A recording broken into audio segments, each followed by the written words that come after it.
Welcome back to the Only Tottenham podcast. I'm going to be the first person to say it. We're not going down. I've come after the Arsenal game. I've come this week with positive vibes, and do you know what? We need a bit of that right now. Yeah. Subscribe if you agree, because we ain't going down. Yeah, I mean, the support on YouTube's been crazy recently, so yeah, please do subscribe. I thought you were about to enjoy the podcast by saying, "I'm gonna get out of the room." You look rough, mate. Yeah, I thought that's what you were gonna say. I was like, dressing gown tells 1,000 words. Yeah, What's the time? It's 4:30. Yeah, I'm in a state today. You're lucky that you're not lucky. You're probably gonna not enjoy listening to this podcast, but I am. I think it's funny. I'm in an absolute state this afternoon. I did a podcast with Zach earlier, and he was. Do you ever find it? Well, I know obviously. Speak about your night in a sec, but yeah, I was talking to Zach about this earlier because we did a very fun episode of Nothing But Football today, where we did a out of contract draft 11, and it was very funny. Right. And Zach had been out last night, and he was like, I had 3 or 4 beers, and he was like, do you ever feel worse when you've only had like 3 beers compared to like I hear it, lot? Yeah, and it was like, but I think it added to the energy of the podcast. Yeah, I mean, I don't know how much energy I'll be able to add today, but yeah, I was at my first ever black tie event last night. Suited and booted, mate, and it wasn't our wedding, despite what the it wasn't our wedding. Yeah. Yet. I wish that would have been classic, but should we just get married for content? We should definitely do that at some stage. Just like host a ceremony. Only Tottenham listeners can come and make up part of the audience. Maybe is it a vicar that marries people? A celebrant if you're not having a religious wedding. If there's anyone who does that wants to sort of tie the knot for me and Ben, that'd be great. Imagine the thumbnail. We got married. So gone wrong. Gone wrong. Yeah. that'd be quality. But yeah, free bar last night. It's kicked. I'm absolutely finished. I'm not a big drinker. What was it for again? It was the Matt Hampton Foundation, which is basically he's a rugby player that got paralysed from the neck down, I believe, in training for England under-21s when he was a lot younger. Set up the foundation, helps disabled people sort of all over the country and all over the world sort of fulfill like their dreams and things they want to do, gets them back on their feet, gives them kind of hope in life and stuff like that. So it's a very, very kind of inspiring charity. Yeah, it's class. And yeah, I was at their sort of yearly ball last night, which was fun. I got an invite from, I was a +1 of a +1 of a +1 type vibe. What the hell was bro doing there? Literally sat around like CEOs of big companies, and they're like, "What do you?" I'm Seb on football, mate. Yeah. Yeah. But yeah, I was literally like, I make fucking videos and podcasts from my room, chat about footballs. So yeah, that was an interesting one for these like 50, 60-year-old blokes who literally had no idea what I was talking about or care. So that was good. But yeah, free bar, lovely little lamb dinner as well. Nice. So yeah, all in all, was it a roast lamb or shank? It was a roast lamb. It was like pulled lamb. Yeah, it was a pulled lamb. I don't know if it's just lamb, but no, not lamb shanks. And it was so nice, lovely gravy. What, mash? No, it was like it was weird. They had like the fried potatoes that are in like batons, like sticks. I can't remember. A chip? It's not Dauphinoise, is it? That one? No, Dauphinoise is like the really thinly sliced potatoes with cheese and it's baked. Right, no, not that. Fried potato sticks. Now you might be thinking, is that not just a fucking chip, Seb? No, it's not. It's the thicker one. No, it's these. What it is, it's these. You just stop it there. Yeah, you had chipsticks for your roast lamb. No, yeah. Those crisps are they're so butters. I hate them. Really? I'm really not a fan of those crisps. Really not a fan of those crisps. Do you know what is a good crisp? They're the equivalent of like the French fries from Walker's, aren't they? Yeah. Yeah. Do you know what is a great crisp? I was in Marks and Spencer's last night, and have you ever seen? Well, you probably have, but you know, like it's like the big bag, and it's like all the different shapes. Yeah. So the salt and pepper ones of those, and the black, unsurprisingly, salt and pepper, black and white packet, My girlfriend's mum got me onto them a few years ago because she calls them sexy crisps. I don't really know why, but okay. don't know. Just maybe she thinks they're sexy. I don't really know. You sure she wasn't just calling you sexy, mate? Yeah, she said, "Hey, sexy, do you want some crisps?" I think maybe it's her. But they are fucking unbelievable. They're so good. I've never had them. They're so they're so nice. I'm trying to work out if anyone knows what type of. I feel like I can picture the potato you're on about. Yeah, they're like it's like a. Are they what is stacked? it? Are they like stacked? I don't think so. I don't know. I don't know. It was some Are they weird crispy, little invention. like crispy on the outside, like very soft in the middle. Yeah. Bear in mind, but I don't know what they're called. It sounds incredibly like a chip, but it's not. I promise you, it's not just a triple cooked chip. I Any was about. Let us know. Yeah, I was about 6 pints in by the time the meal came round. So and then you are looking at them like they're chips. You're just like, it might have just been chips. What I need right now, yeah. Yeah, but no, it was good. But I'm so hungover today. And you know, one of those where you wake up and you're like, this is all right. You know, I'm feeling a bit dandy here. And then as the day has gone on, I've got worse and worse and worse. If I burp, if I run off to have a quick shit during the podcast, then don't be alarmed. That's right. We've got a potential substitute coming in about 25 minutes anyway. We've got Henry Hill, Fulham fan, coming on to talk about the game at the weekend. But I want to know more about.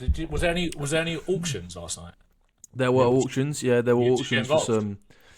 I didn't get involved in the auctions, but there was because I mean, when I tell you they were chucking some money about, you know, which is great. Like, I mean, if you are somebody with that level of money that a lot of these guys on the tables had, then putting it towards, you know, a charity like that is obviously really, really great. And they were throwing around like, you know, tens of thousands of pounds on these bids that I was literally just listening to and thinking, the bid you've just placed for something that you probably don't care much about, just in order to help a charity, which is obviously really cool, is more than I literally have to my name. But fair enough.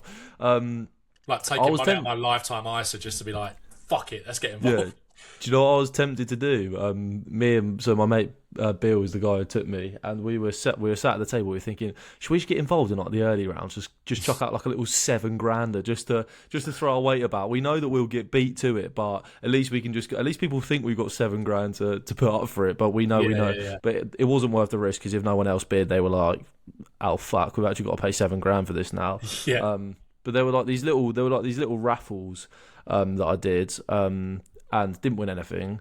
So, yeah, all in all, unsuccessful night on that front. But look, giving money to charity, did my good deed for the year. And yeah, like I said, great charity to give to. You said one of the prizes for one of the raffles was tickets to the Champions League final, wasn't it? Yeah, tickets to the Champions League final, which would have been unbelievable to win. There was also like a 9-day, all expenses paid, all-inclusive golf trip to Portugal. There was like a golfing weekend in Northern Ireland. So there was some very, very cool, right up my street. I'm a big golfer, for anyone that doesn't know. But you could have done those tickets. Oh, mate, imagine, mate. Madrid. Mate, I'd have to me and Ben on an Only Tottenham trip to the Champions League final. Imagine Spurs reach the Champions League final, for fuck's sake. I said it the other day. I think I said it on a live stream. I've still got my Airbnb. Still got the Airbnb in Budapest. So when after the Europa League final, we went back to the fan park after the game, and me, you were there. My best mate George was there, and like his lot. And George just got on Airbnb straight away. Booked an apartment for Budapest for the Champions League final. Also booked an apartment for Udine for the Super Cup final, and then realised after I put it on my Instagram story, probably testament to how pissed we were, that we'd done it for 2026 as well, not 2025. Yeah. So that didn't get used, and also it was an absolute nightmare to get to Udine as well. So none of us ended up going. No. But how was your night, mate? What did you go up to last night? I did a TikTok live for a bit. That's not TikTok live. Wow. Yeah, I know. I hadn't done one in a while. I watched Champions League. Nice. I watched the Real Madrid game and then turned it over like after Vinny scored, because I think that was when Juve just made it 3-0. So I turned it over and watched extra time in that game. And obviously we had a vested interest in that. Mate, it was class. Very good night Champions League football last night. Bear in mind, it was good. These playoff fixtures have been a bit. Yeah. You're not saying they're not. I can't do. They're not very juicy. Yeah, they're not juicy. I was going to ask you then. Yeah. Sort of leading into actually speaking about Spurs. Spurs. Let us know though, guys, if you do want me and Ben to start talking more, just having little podcasts where we just waffle on, then we could cut something up. But basically, who do you want in the last 16 of the Champions League? Obviously, it's Galatasaray or Atletico Madrid. I think I have quite an unpopular opinion that I want Atletico Madrid because I actually. First of all, I genuinely, hand on heart, do not care whether we go through or get knocked out in the Champions League round of 16. I think there's huge benefits to getting knocked out, and obviously you always want Spurs to win it, and I'd love to go through and beat whoever we play. But I also just want a big game in the Champions League. I just want to play a top side in the Champions League. It feels like years since we played a top side in a knockout game in the Champions League, and the Metropolitano as well. What a flipping stadium! And I just think that, having that game would be, if we lose it, we're out now. We can focus on the relegation battle, which is the most important thing at the end of our season. And potentially progressing further in the Champions League could harm that. And so I think that there's a silver lining to getting knocked out. Give me a big game. If we win it, it'd be absolute limbs. Yeah. And also, we'd probably still lose to Galatasaray anyway, and that's potentially slightly more embarrassing than losing to Atletico Madrid. So there you go. I mean, Galatasaray slapped us up away from home with we had like half a team out that day, and so I wouldn't fancy our chances. What, last year? Last year, I mean, it was 3-2, but we did all right. They battered us. Osimhen was. That's when Will Lancashire put us 1-0 up. That unreal ball from Archie Gray. Yeah, and then got sent off. And, we actually had a question that said, I've just lost it. I can't remember where it was. I've just completely lost it. It was about basically, I can't find it. It was about basically, should we sack the Champions League off, or like should we actually just go for it? It's like, to be honest, with the squad that we've got available, we actually just don't really have a choice. We kind of have just got to play the same team in both competitions, so we might as well just see what happens. But if you ask me, who would I rather have? I don't care. I'm just like, just stay up, please. I'm just like, literally, please stay up. But I kind of think you're right. Like, Atletico Madrid, there's probably a bit more glamour to that tie. I feel like maybe dangerous thing to say. I feel like we do. I've already said I think we're going to stay up at this podcast. I don't want to commit to saying I think we're going to beat Atletico Madrid. We could 100% beat Atletico. We could definitely beat Atletico Madrid, 100%. Conor Gallagher, old club syndrome. About time he started doing something in a Spurs shirt, so maybe that could be the kickstart to his career. Pocket Saul off. Yeah, literally. Thoughts on Conor Gallagher being our highest paid player, as newly revealed this week? £200,000 a week. It's just, it kind of just sums up everything that is wrong with this club, really. And it's not even really like a slight on Conor Gallagher necessarily. It's just more that it is for me. He's shit. No, I do get that. But, yeah, he's not been very good. But it's more just like, this is not the right time. Well, it is the right time to do this. But Conor Gallagher isn't the right time to play to do it on. And we get all this talk. No. It's no coincidence that we got our season ticket renewal email last week, and now the PR starts coming out saying that they want to break the wage structure. Now is the time to do it. It's like, their version of doing that will be, if we stay up, they'll give $200,000 a week to Andy Robertson, and then we'll go and sign a couple more players. And it's just like, I don't know. Well, that's the worry for me. I made a video about it. Yeah, I made a video about it yesterday, sort of going quite in depth on my feelings. And breaking the ceiling of our wage structure was something that always had to happen at Spurs if we wanted to go on and compete for the things that we should be competing for and want to compete for as a club, which obviously right now feels a million miles away. I totally get that, but it's one of those things where if you get it wrong, breaking your wage structure and put a load of players on huge contracts that aren't actually good enough, and you find out within 6 months to a year that player becomes surplus to requirements or a squad player or whatever, right? And then you can't shift them off of these hugely long contracts, and they keep going on loan and loan and loan, like you've seen at clubs like United, are the perfect example of it over the past few years or over the past sort of decade. It can genuinely kill you as a club. Yeah. Or you go through that process, you have the proper processes in place to go out and sign the right players and give the right players that sort of money, and you gradually build towards a place where you are then paying, hopefully, elite level footballers, elite level money, and can attract more of those. But it's one of those where it doesn't just happen overnight. Spurs can't sign elite players right now, so you need to build up till that point. And I just don't trust our recruitment process. I don't trust our board to actually go through that process smoothly and get to the stage where we want to be at with our wages. I don't trust them after seeing them give Conor Gallagher £200,000 a week and make him our highest paid player. I don't think that we are going to be successful in this. I think we're going to end up in a situation where, like, Conor Gallagher, in my opinion, could so easily, midway through next season, depending on what manager we get in, be either a squad option or surplus to requirements really for Spurs. And I think that you've given him £200,000 a week now. He's not going to want to go anywhere if you do want to sell him. Other players that are going to be more important and better than Conor Gallagher are going to be knocking on the door and going, he's on £200,000 a week. He's not as important as me. He's not playing as much as me. Where's my £200,000 a week plus? You know what I mean? Players are going to be joining Tottenham Hotspur with huge salary requirements, and right now we can't attract players that would really warrant that. So I can't see it being anything other than like a little bit of a mess at the start. Hopefully, we sort out our boards, sort out sort of our staff and recruitment, I guess, at board level, and get in a properly elite sporting director. We get in a board that is all sort of, if Vinay goes, whatever, we get in a CEO and a sporting director and a new board that is sort of all pulling in the same direction to actually go and implement the changes that they are saying they want to make. And hopefully that we can just sort of almost just find our way to where we want to be. But I think it could be a struggle. I think it could be a really painful watch for Spurs. Yeah, I agree. Like, I think you said it in your video the other day that, like, Xavi Simons and Romero and Kudus are like, those are the players that you don't have an issue with Spurs doing that for as well. Like, at all. It's more like, and there's people. I saw some people on Twitter sort of saying there was almost the silver lining of it is that, or are they trying to make sure that they were able to get Conor Gallagher, who will be a key part of the squad for Pochettino coming back? And it's all just like, that is such a backwards way to look at it.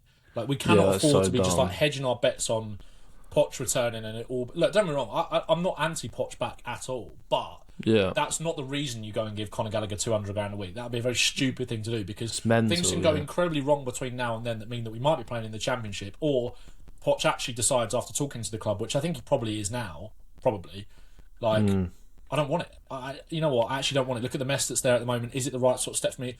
Actually, I want to break from USA after the World Cup, or this is unlikely, I do really well with USA at the World Cup. They want to keep me, offer me a lot more money, and I'm quite happy to stay there and just sort of build this for a few years. Like, these things, despite the likelihood of Poch coming back, I think being quite high, are all very realistic possibilities. So to almost use that as a way to excuse it, I'm just like, no. And if you were giving Conor Gallagher £200,000 a week, but you were Arsenal, for example, who have broken their wage structure and are giving their sack, I know they're a better team than us, obviously, but you know, you look at the kind of trajectory of both clubs and how they've gone over the last like 5 years or so, or 3 or 4 years since that shootout for Champions League football.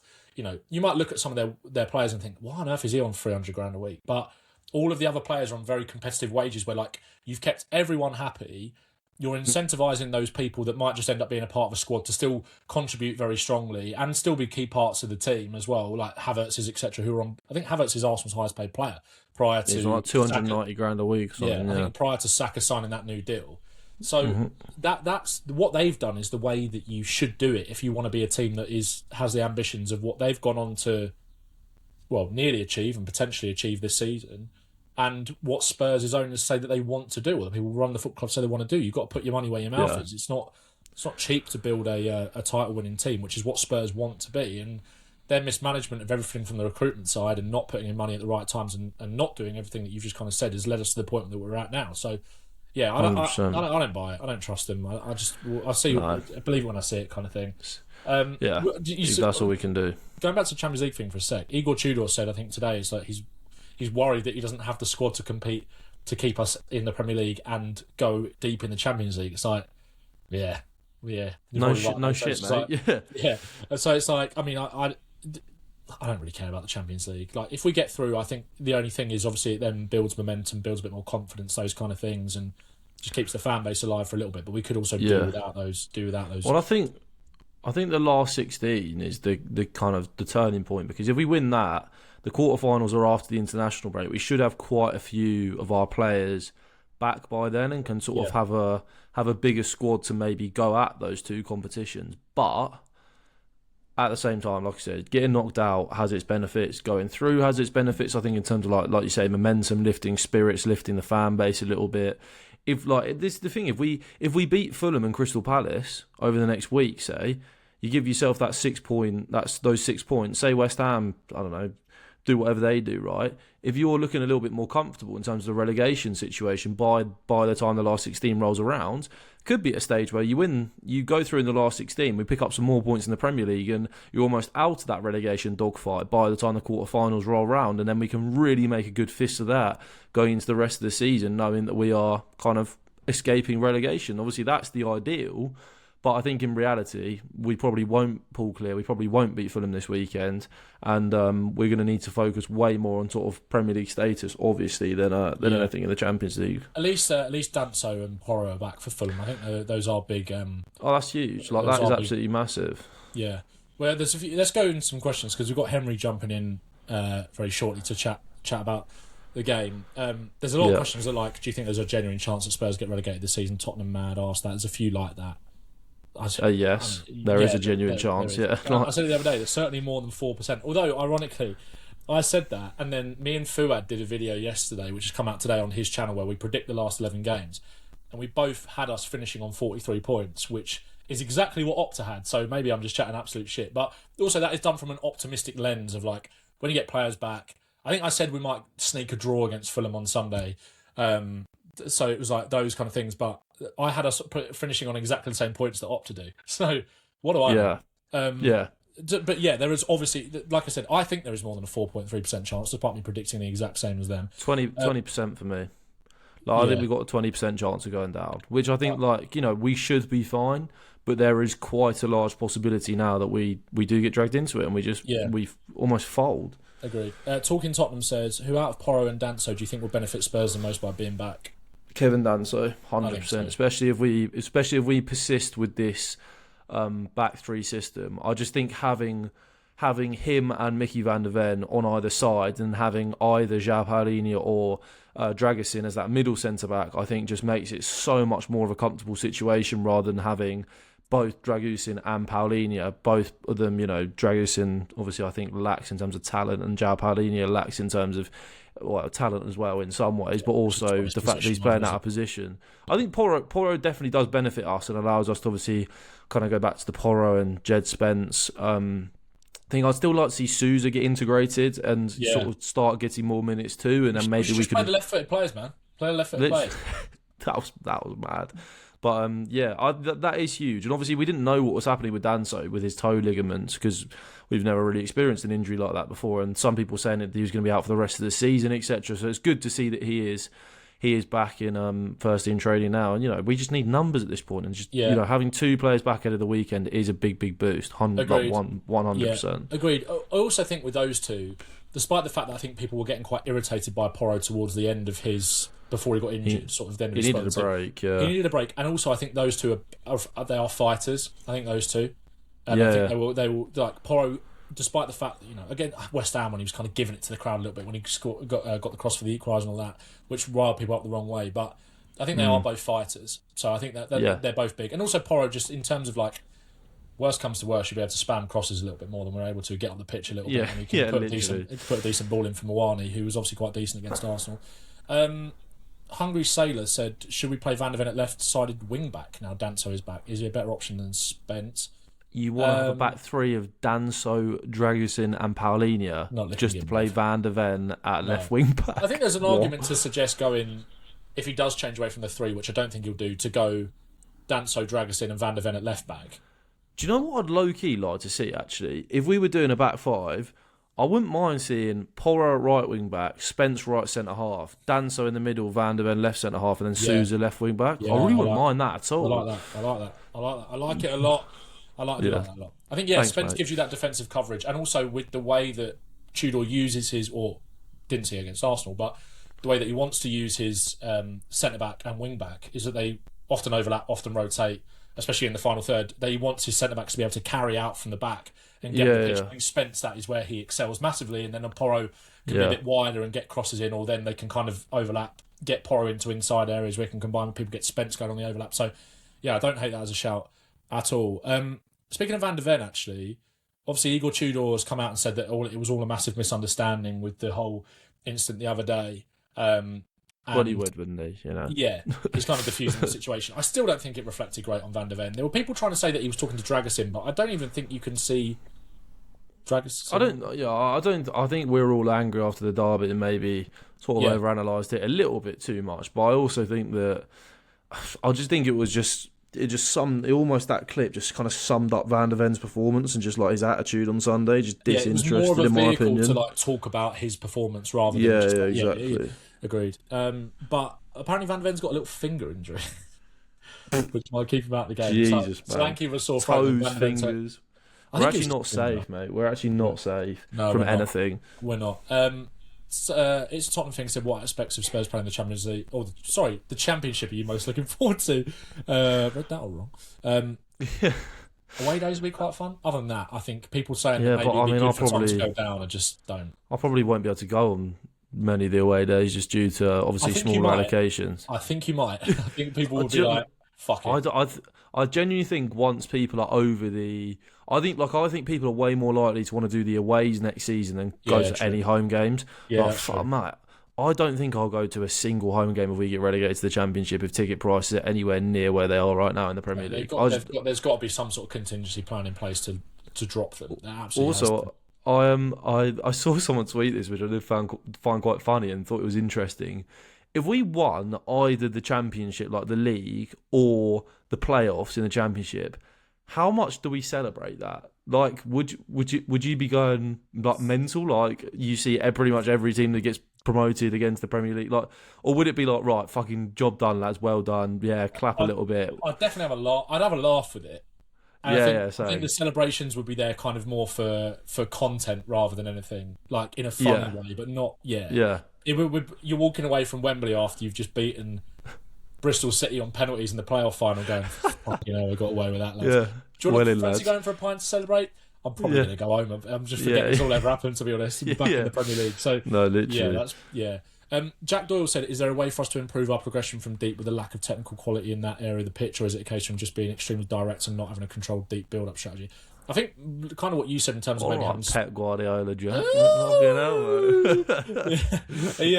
I think Porro being back is obviously helpful. And I think if you were to have Spence as the right side of centre back, at least you could carry you up the pitch, I think, a little bit. I think we'll be a very direct team under Igor Tudor. I don't think there'll be much intricate build up. Win the second balls and then also just move. We need to be more.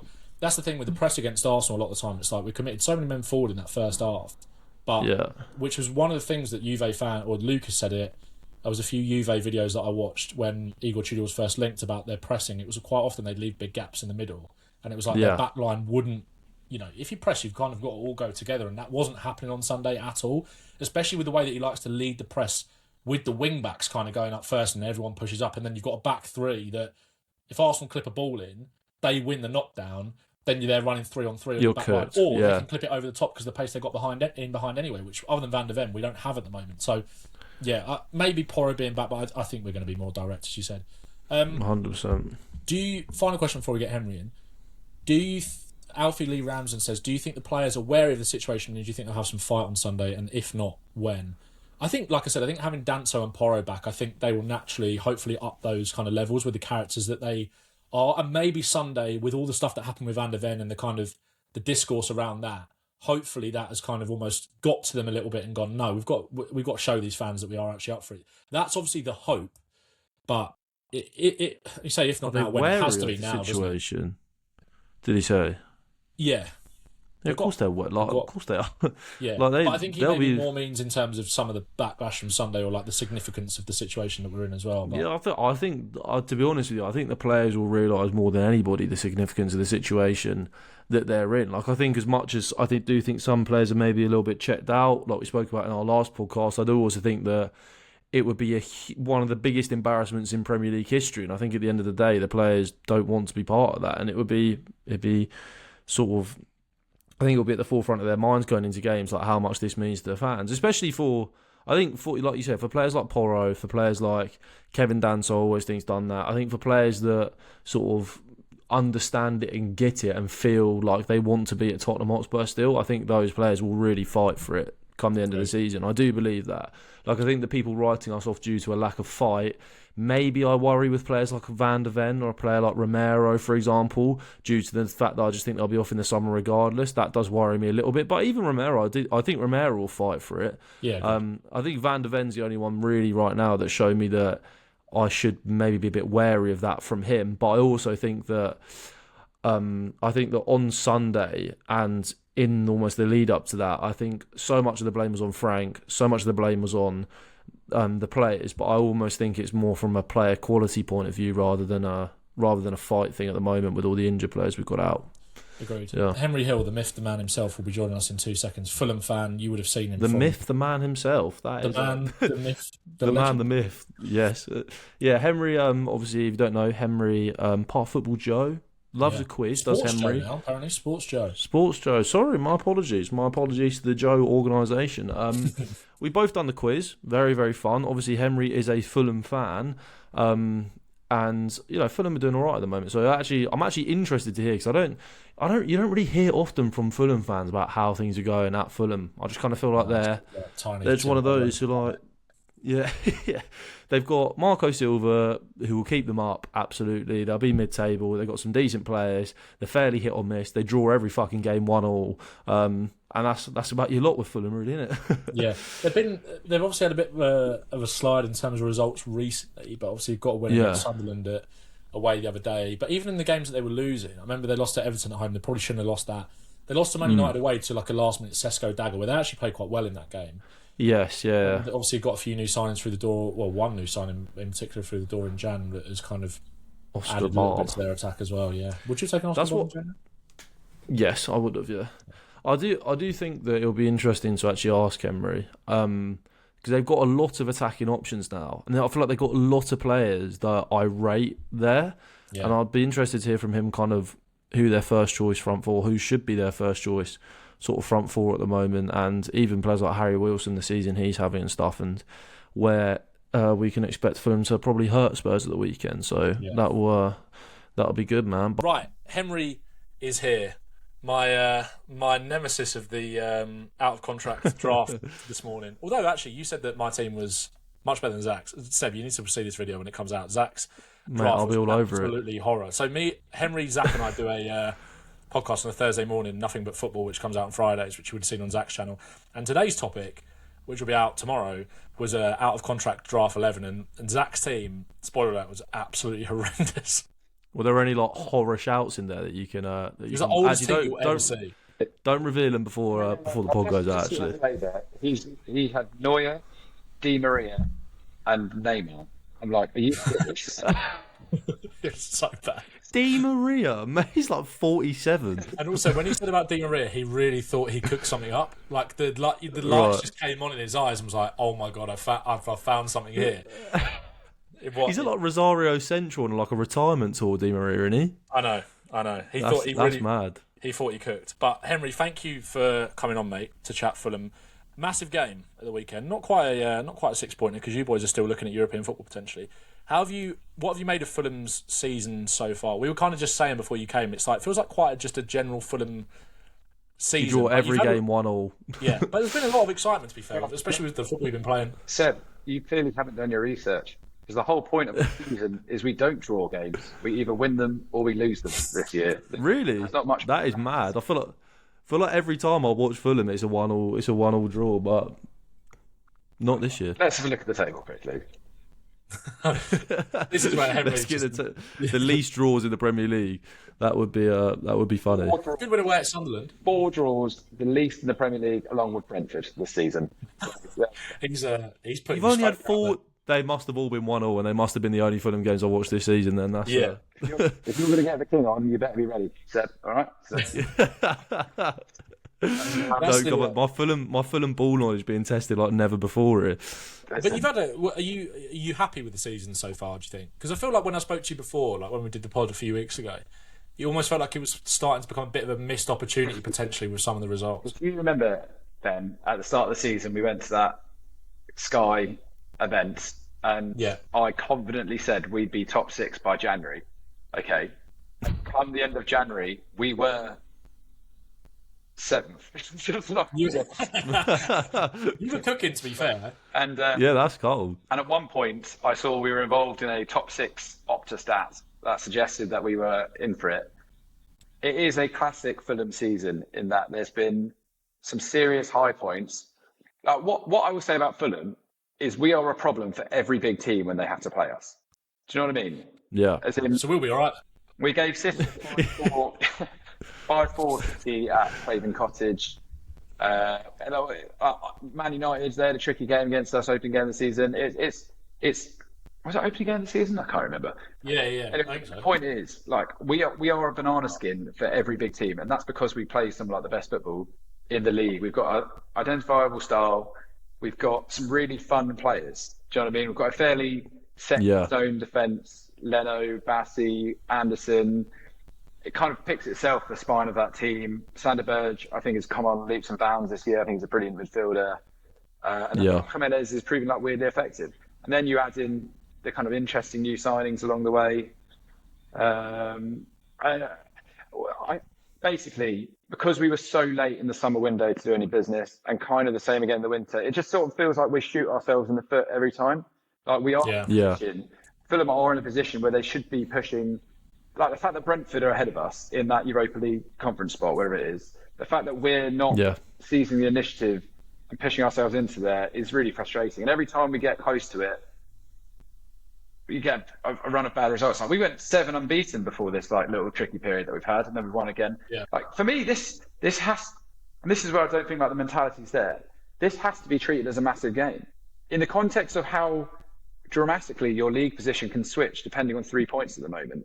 This has to be considered a must-win, cement your place in the top half of the table game against the Spurs, who, I'm sorry to say, are there for the taking, in the sense that they have. Absolutely. For us to say that in this fixture is quite rare, but it's true. Like, you guys are there for the taking. And if we can't put it on you, if we can't exert some kind of authority in this game, it's going to be really disappointing to see. Because, like I said, this is, with the players that we've got, with the manager that we've got, the settled squad and style of play, I think we're the envy of a lot of teams around the middle area at the moment. Yeah. And but I mean, will Fulham achieve their potential? Who knows? And just quickly, like the reason this is so important is because Marco Silva's contract is up at the end of the year. Yeah. And he needs some signs from the Khans, the board, that this is a project where he can keep going with it. Because he might just think, I've taken this as far as I can. Do you know what I mean? Yeah. I wouldn't begrudge him. I wouldn't begrudge him thinking that.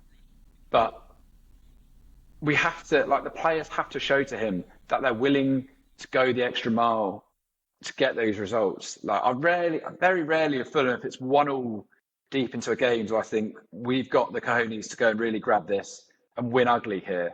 I think we either have to win quite dramatically or stylistically. We're not very good at just grinding out victories from time to time. But again, like, went to Sunderland last week and beat them 3-1, which is such an un-Fulham result. So it's really hard to call what we're going to do. Well, what you just said is kind of symptomatic a little bit of your results recently when you were on that bad run before the Sunderland. Well, I say bad run, you lost 3 in a row, but in terms of the season, like you said, I know every point's there up for grabs and you should be getting over the line in those games, but it was like a last-minute winner at home last minute winner for Everton at your place, wasn't it? Man United as well was like a last minute winner for Sesko, and it was like you did really well to get back in that game. But those couple of games, what was the other one that you lost in that run? I can't remember. So the Everton game, we battered them, but we lost. City, we lost 3. Oh yes, City. What are you going to? Yeah, that was it. Yeah, but you still had chances though, didn't you, against City as well, like on the break? But City is obviously a very tough place to go at the moment with the way they're playing. But I mean, you've been a bit of a bogey team for us recently. I don't think we've beaten you away from home since COVID. You battered us last year 2-0, and there should have been more in that game. Was it? Did Romero get sent off in that game, or am I misremembering that? We were in the game, and then Romero got subbed off with like 20 minutes to go because I think Ange was protecting him for Europe, and then it all fell apart when Romero got subbed off with like 20 minutes to go. Yeah. Muniz scored that little toe poke, and then Sessegnon scored a belter. Mate, Sessegnon always scores against us now as well. Feels like every time we play you, Sessegnon scores a goal because he was so crap for us, and now he's gone back to you guys, and he's been so great for you. That's an interesting one because I think something I find interesting with Fulham a lot of the time is because I don't pay as much attention to Fulham, no offence, as a lot of other teams. So like when I'm obviously Anthony Robinson has been one of your best players for years, right? And then obviously this season has hardly played at all. Ryan Sessegnon sort of made that left back spot his own. I feel like constantly you're sort of chopping and changing in terms of that front four. Muniz went on that run for a while, and now it seems to be Raul Jimenez's spot again. It seems like, Harry Wilson obviously had an amazing season in terms of some of his moments, but then recently again you've got the likes of Chukwueze stepping up. Obviously Kevin's an exciting talent. Do you have like a settled front four now? Is kind of the question I wanted to ask. If you look, they're all getting minutes. They all sort of revolve. It is. I mean, look, Raul Jimenez is definitely playing every game. He's starting over Rodrigo Muniz. I think not accepting 35, 40 million from Atalanta for him in the summer is retrospectively a mistake. Yeah.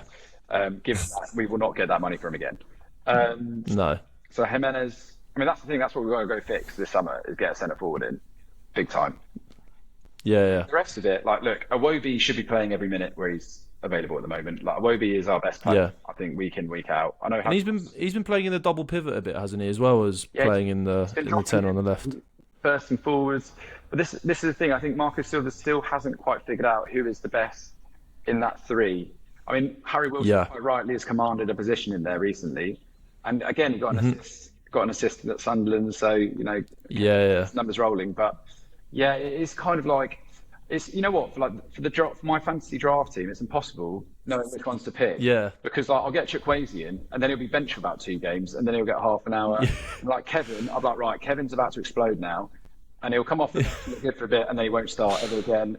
Oscar, the same. We've got a lot of like wicked, cool, fun players. Even Smith Rowe. Like Smith Rowe's had a little run at some point this season, and like Smith Rowe. What I like about Smith Rowe is he's got a bit more of a dog in him than the other guys do. The other guys are all like quite stylistically nice, but Smith Rowe, I think, can like get more down with it and like tackle and put his body about, which in a way that the others don't really do, in my opinion. So I do like that. But no, that is given how settled the rest of the squad is, bar maybe the fullback positions. It is quite frustrating that we still haven't had a comfortable 3 in behind the striker. But then again, maybe it makes us really unpredictable. I'm interested. I'm interested to see what like Bob does in the back end of the season, because I mean, 100%. He's got the World Cup to look forward to. He's got a huge reason to be like looking for form, if that makes sense. Yeah, for sure. I know it might sound silly to like some listeners, but that is true. Like they've all got one eye on the World Cup at the moment, and like that's the reason that Bob's made this move. So he has. Yeah, also he's got a bit of a point to prove as well. Anyway, from being. We all thought that. I think a lot of people for the last couple of years have predicted him to have a bit of a breakthrough at City, but the injuries have kind of curtailed him a little bit in the last few seasons. But so he's got a bit of a personal kind of point to prove, making the move to Fulham anyway, to show everybody how much of a talent that he actually is. He's certainly someone that, if you'd have offered him to us in January, we would have definitely been all over him. I think there's such a talent there. Like, yeah, hopefully. I mean, and I do think Marco Silva, he does appear to be getting a lot of out of these guys. If you look like Chukwueze, a bit of a reject at AC Milan. Iwobi's got better under him. Harry Wilson, again, probably playing the best of his career at a time where it couldn't be more important, given like he's basically going to be the talismanic figure for Wales if they're going to get into the World Cup, which I really do think they can do. Bosnia and Italy, I think that's the run that they've got to go on to make it happen. Yeah. Or whoever, or Northern Ireland, not to be disrespectful to them, but it's Marco Silva has a knack of getting solid 7, 8 out of 10 performances out of these guys. It's just about getting consistency. I think that 3 in behind the striker almost epitomises Fulham. It's very exciting, very interesting, but you don't quite know what you're going to get week in, week out. Like, we could genuinely blow you away. We could blow you away this weekend, or we could fumble to a 1-0 loss. Like that is my prediction. Yeah. For this. Yeah, 100%. That is part of what worries me. Playing this Fulham side, I think that where Spurs struggle a lot is we've obviously just made the jump from Thomas Frank to Igor Tudor. I think Tudor's style in terms of the high pressing, we were talking about this a bit earlier, in terms of the leaving spaces in midfield. I feel like when we have faced teams that have really, really nice technical footballers who can break lines and keep the ball comfortably against us and beat I mean, under Frank, we pressed a lot less, obviously, but I think it just worries me, you know, the likes of Iwobi, Harry Wilson, Chukwueze getting on the ball, even Kevin on the wings, whoever else you'll play. It worries me how easily I think that you can play through that. And then if you do pen us in and we're sat back deep towards goal, you've even got like Iwobi shooting from the top of the box, Harry Wilson doing that as well. Chukwueze scored a lot of goals from those sort of areas this season. I feel like you've got a really nicely balanced squad to be able to break down Spurs stylistically and sort of deal with almost any condition the game's in and any way we play, because at the same time as you're unpredictable, we're very unpredictable at the moment under Tudor, obviously with him just coming in terms of how we set up. So I feel like for any of the weaknesses that I can see with Spurs at the moment and any sort of areas that I think you can harm us on Sunday, I think you've got the players and the squad to sort of do that. And I think Silva's a good enough manager to kind of recognise that tactically and, you know, kind of dominate the game. I expect Fulham to dominate the game. So, yeah that's what I'm worried about. As we said earlier, Seb, when we was doing the questions, obviously we have got Danso and Porro back this weekend, which should hopefully help a little bit from showing a little bit more fight and also just a little bit more quality in that back line than what we've currently got. Obviously, kind of knowing what you know about Tudor and kind of knowing, I mean, obviously the North London derby wasn't exactly his great first audition in the Premier League, but is there anything about this Spurs team other than maybe your own worries about what Fulham might do in terms of turning up or not turning up, that worry you about how we could hurt you, kind of knowing about how he plays, or are you just give us something? Give us something. Give us something to kind of cling on to, or is it more just for you, more just about how do Fulham fuck this up, kind of thing? Look, I watched the game against Arsenal, and I thought you started okay. Do you know what I mean? Yeah, we did. Yeah, as you should have. It's derby, you got to turn up. Your problem is in that game you're lining up with Van De Ven, Dragostin, and Polinia in a back three, and that's just not ideal, is it? At this point, no. So and we saw Dragostin. If we can pin him, if we can pressurise him, then there are opportunities to be had. Like frankly, and for sure, if Gyökeres can do it, Jimenez can certainly do it. Yeah, I like Colomwani. I think Colomwani is up for the fight. And I do think that Conor Gallagher is going to be an underrated part. If you are to stay up, I do think Conor Gallagher is. I'm looking to him more than I'm looking to Basuma, Sarr, or Xavi Simons to make something happen. At this point, I mean, I think the biggest key for you guys is getting some of your fit players back on the pitch. Yeah, 100%. You look at that midfield, and I only retrospectively realised just how bad your situation is when you looked at the bench on the weekends. Yeah. If we can nullify you, you don't have much to change the game. Like you've got Richarlison, whatever. You've got Tell, young lad, really much. You've got don't get me wrong, good, but he's been unfit for an extended period of time. So I think basically with Spurs, it's about containing you in the opening half. I think really that's where I think you're most likely to hurt us. Because the longer it goes on, the less tricks you've got up your sleeve. Because you're playing Gray at wing back, you're playing Jed Spence, who he started the season strong, but he hasn't. I would say, Ben and I were pitching him for the England starting at the World Cup. I don't think that's happening anymore. Let's be honest. I mean, no, definitely not. The longer we can pin you back, the more opportunities we'll have. I'd like to see maybe gamble a little bit, maybe drop Simmons deeper, maybe put Richarlison up front with Colomwani, maybe just try and get more goal scorers on that pitch. If I was a Spurs fan, that's what I'd be looking at, because really it's a miracle that you had one goal and another disallowed against Arsenal, given the attacking quality that you did put out at the weekend.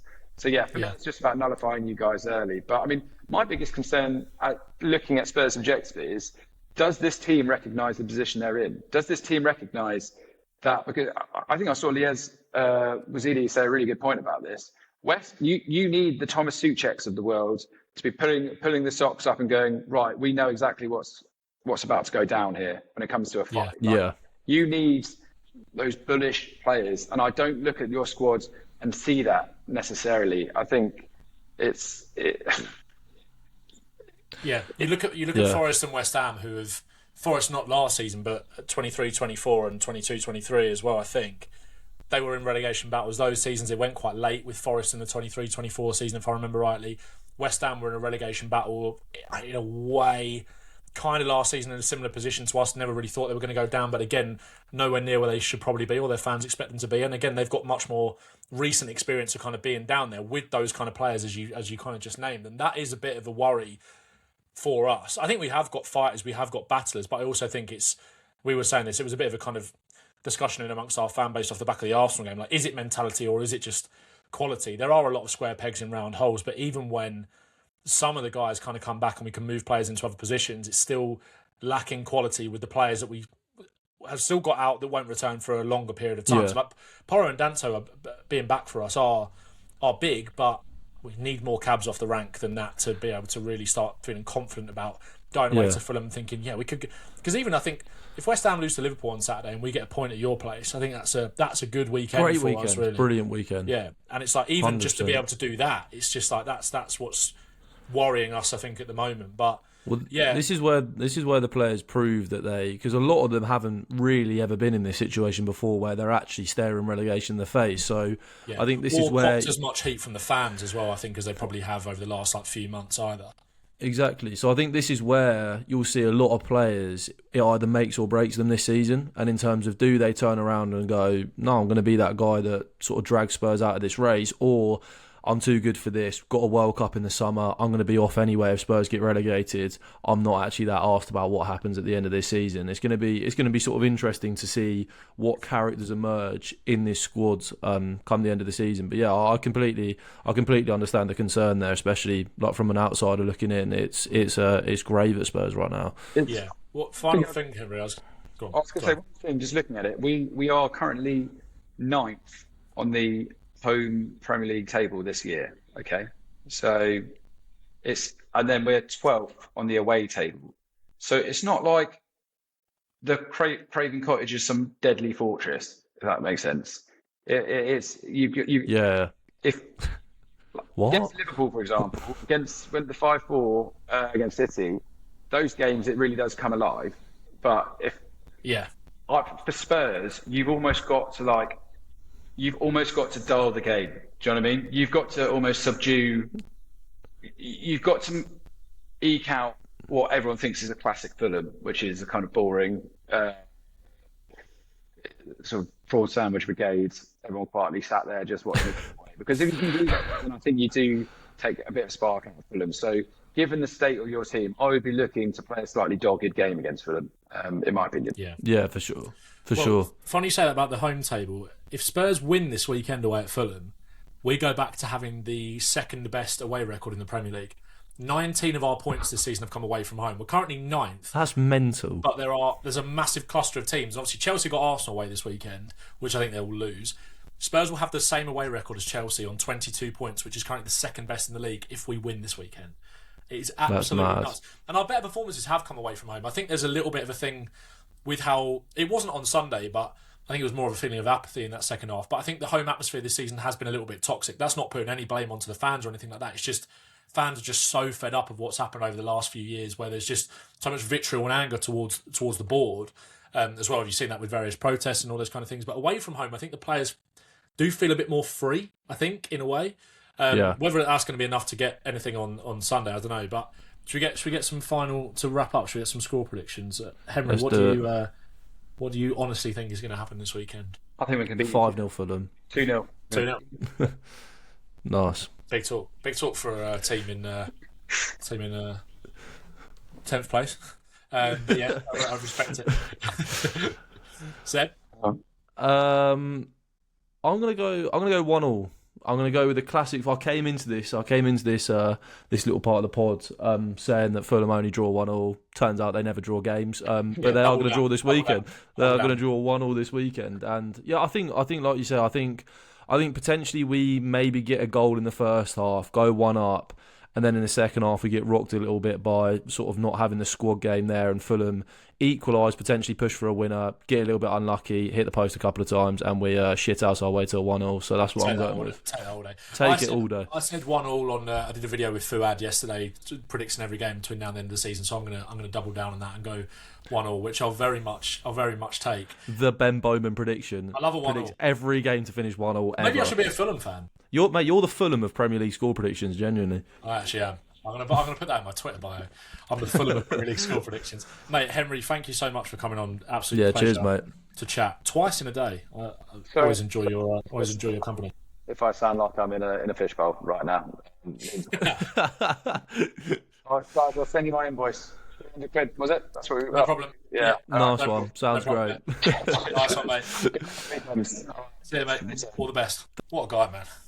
Yeah, that was good. What a guy.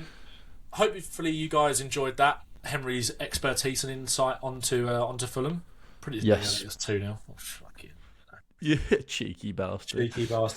In all reality, they could easily do that. They haven't kept a clean sheet in 11 games. I'm looking at that on FOTMob right now. If that's well, there you go then. Fucking easiest clean sheet of the season then. Exactly. Mate, it'll be classic. You just know Ryan Sessegnon scoring against us. You just probably know that Smith Rowe's going to bag a goal against us. Maybe there'll be a 4-0. It'll be a Wobie, Smith Rowe, and who's the other ex-Gooner that they've got in there? Leno will come up for a corner at 3-0 up and nod one in, yeah. Did you see Smith Rowe doing the Gyökeres celebration on the bus after the Fulham game? Absolute gimp, isn't he? But what's the bet he does that if he scores against us? I would probably just throw myself into the Thames at that point. I would crash out. Last minute Smith Rowe winner does the Gyökeres celebration. That'll be awful. The banker. They're defo planning something after all them videos came out. They're definitely planning something. 100%. The final thing I wanted to ask you quickly just before we wrap up. Do you think we spoke about Porro and Danso being back? Mm-hmm. Obviously, with Mwani playing well on Sunday, getting a goal, getting another, it should have been a goal. Yeah. Do you think that we will see Solanke come straight back into the starting 11 and Mwani drop back into the 10, or do you think he'll go with Mwani and keep Solanke on the bench? So, do you know what? So, actually, quite an interesting one, and I saw somebody speak about this, and I was thinking it after the game. Did he play Kolo Muani because he actually prefers him to Solanke based off the limited stuff he's seen, and everyone just presumed Solanke had a little bit of a cold? Because I just think, like, with a cold, I feel like you're either fit enough to play the game. It was tonsillitis, to be fair. Right. I mean, yeah, tonsillitis is not that bad unless you get it really, really badly. But what I'm saying is, if you had it bad enough to miss the game, you missed the game. If you're okay enough to play 35 minutes like Dom Solanke did, are you probably not just all right to start the game? Like, it's worth the risk, surely. It's not like an injury where you can make it worse. So, I guess you could make it worse. But anyway, fuck that. It's getting warmer this week. Warmer at 17 degrees yesterday. Oh, mate. Lovely weather today and yesterday, absolutely spiffing. But now it's 5:30. Yeah, I know. But I think he might just prefer Kolo Muani to Dominic Solanke at the minute, because obviously he's got that relationship with the player. So I don't think Solanke will come straight back in on Sunday, which I think will be a massive disappointment if he doesn't, because I do still think Solanke is our best striker and one of our best players. But I think Igor Tudor clearly likes Mwani. He'll play after scoring against Arsenal, you would imagine. Had a good game against Arsenal, good impact, and fair play to him for that. But I'd like to maybe see the 3-4-1-2 formation in terms of Xavi Simons just in behind Kolo Muani and Dominic Solanke up front together.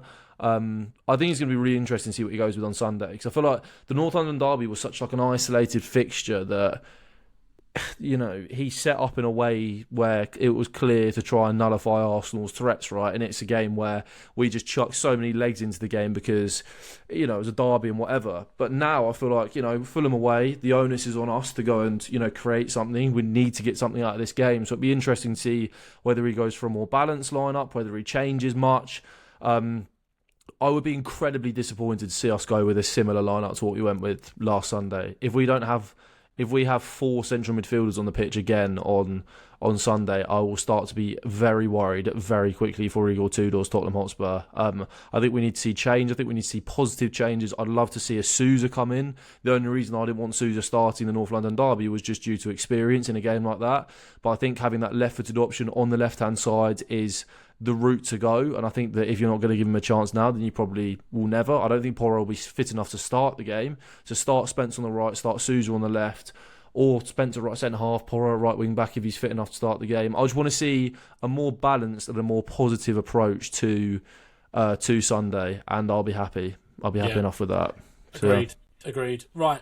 Thanks everyone for listening. Thanks for watching. Yeah.